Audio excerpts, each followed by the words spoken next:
त्याचा जल्लोष आज गुलाल उधळला आहे. हा विजय माझा नसून पूर्व सर्व परिसराचा विजय आहे.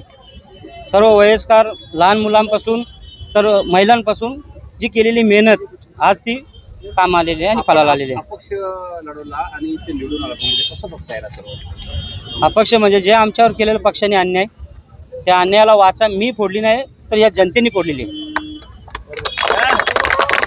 मतदारांचा कसा आभार मानणार आपण? मतदानाचे आभार म्हणजे त्याहीच निवडून दिलेलं आहे आणि तेच नगरसेवक आहेत. मी नगरसेवक नाही, जनतेने निवडून दिलेलं आहे. होता किती नंबर होता आणि काय? प्रभाग क्रमांक 29 होता. अपक्ष उमेदवार म्हणून मी निवडून आलो आहे आणि ते जनतेने निवडून दिलेलं आहे. कोण आम्हाला प्राधान्य देणार?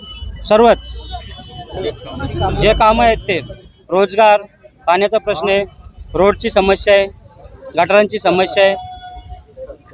मतदारांचे आभार. सगळ्यांनी आम्हाला मदत केली. हा विजय आमचा नसून हा सगळ्यांचा आहे, जनतेचा आहे.